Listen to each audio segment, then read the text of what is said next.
আজকে তোমাদের চিতই পিঠে বানিয়ে দেখাবো, আর তাও আবার চাল ভেজানোর ঝামেলা ছাড়া খুব কম সময়ে কিভাবে পারফেক্ট চিতই পিঠে বানাতে হয় চলো দেখে নেওয়া যাক।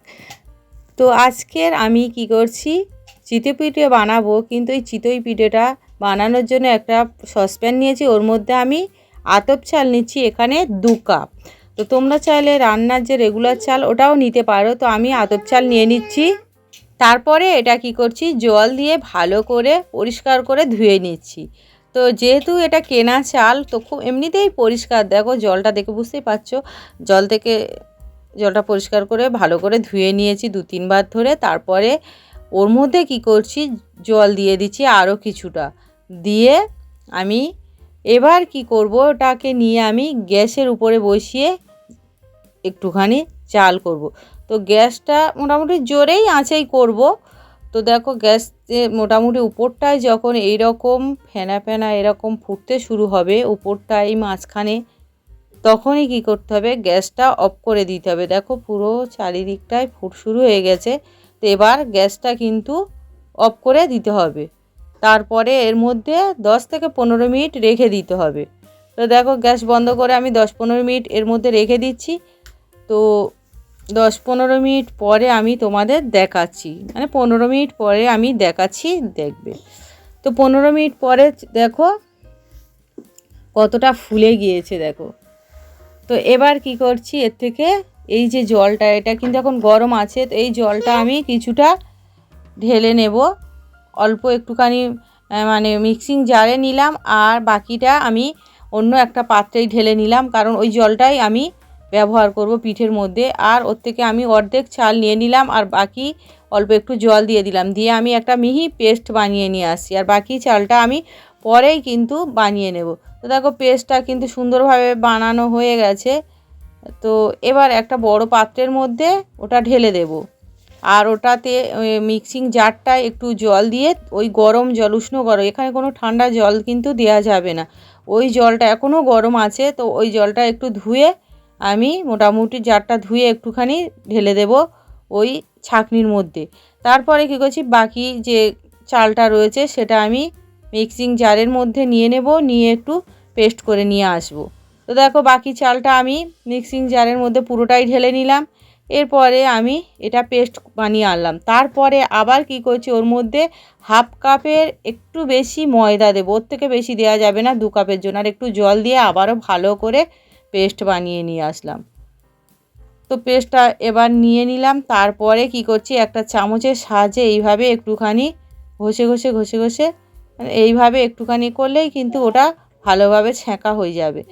আর কি হয়, এটা সেঁকে নিলে বা এরকম ছেলে নিলে, তো তলায় যদি কোনো চালের দানা টানা থাকে সেগুলো ওর মধ্যে আর যাবে না। তো এইভাবে করে নিচ্ছি, আর ওই জারটা ধুয়েও অল্প অল্প জল দিয়েই আমি ভালো করে এটা ছেঁকে নিচ্ছি।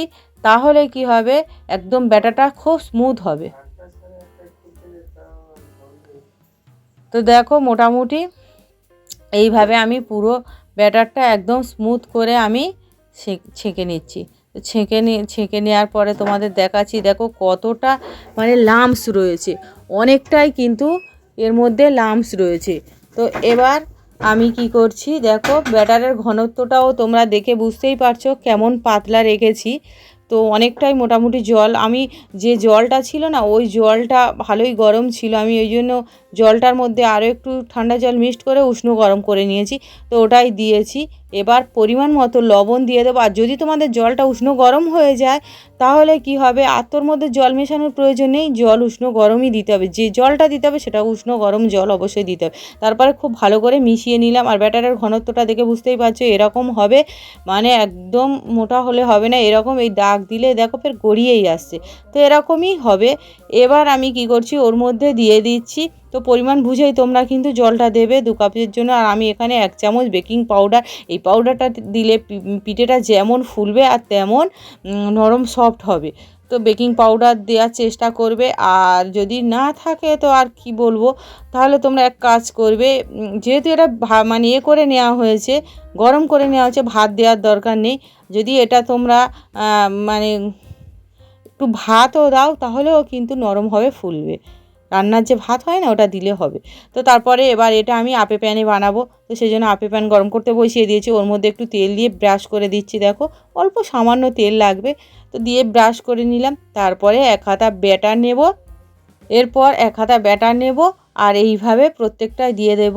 যেহেতু এটা মাঝখানে দেওয়া হচ্ছে তো মাঝখানটা একটু ফাঁকাটা বেশি থাকবে, যেহেতু মানে গ্যাসটা জ্বলছে, তো সেই জন্য মাঝখানটায় কিন্তু চারিদিকটা মাঝখানের পিঠেগুলো চারিদিক থেকে একটু ছিদ্র হবে, অল্প ফুলবে। আর চারিদিকের পিঠেটা, কারণ এতে তাপটা তো কম পাচ্ছে, তো এই পিঠেগুলো কিন্তু একদম ফুলে ডাবল হয়ে যাবে। দেখো মাঝখানেরটা একটু মানে ছিদ্র ছিদ্র হবে, তো অল্প ফুলবে, ফুলবে না তা না। তো দেখো 3 মিনিট আমি 2 থেকে 3 মিনিট রাখবো মিডিয়াম থেকে লো আঁচে, তারপরেই আমি পিঠেটা খুলছি। দেখো 3 মিনিট পরে খুলে দেখাচ্ছি। দেখো পিঠেগুলো, ধারের পিঠেগুলো বললাম না খুব ফুলেছে, আর মাঝখানে অল্প একটু ফুলেছে, যে ফোলেনি তা না, তবে চারিদিকটা আমি ছিদ্র হয়েছে ওই জন্য, কিন্তু খুব মানে একদম ফাঁপা হয়েছে। তো তোমাদের আমি একটা ওই মাঝখানের পিঠেই ভেঙে দেখাবো, দেখলে বুঝতে পারবে। তো এইভাবে সবগুলোই কিন্তু একইভাবে বানিয়ে নিচ্ছি। দেখো তো সবগুলো মোটামুটি আমার একইভাবে বানিয়ে নেওয়া হয়ে গেছে। তো কিছুটা পিঠে আমি প্লেটের মধ্যে নিয়ে নিয়েছি। কতটা নরম সফট হয়েছে তোমরা দেখে কিন্তু বুঝতেই পারছো, খুব নরম সফট হয়েছে। আর এই পিঠেটা কিন্তু ঝোলা গুড় দিয়ে খেতে ভালো লাগে, যে কোনো মানে চিকেন বা মটন কষার সঙ্গেও খেতে ভালো লাগে, বা চাটনির সঙ্গেও খেতে ভালো লাগে। তো যেহেতু এটা শীতকালে গুড়ের সিজন, তো তাহলে গুড় দিয়েই বেশি ভালো লাগবে, বা এটা নিয়ে দুধে ভিজিয়ে খেলেও খুব ভালো লাগবে। তো আজকের এই পিঠের রেসিপি ভালো লাগলে আমার চ্যানেলকে লাইক, কমেন্ট, শেয়ার, আর নতুন বন্ধুদের বলে রাখি যারা এখনও চ্যানেলটা সাবস্ক্রাইব করেনি প্লিজ চ্যানেলটা সাবস্ক্রাইব করে দেবে।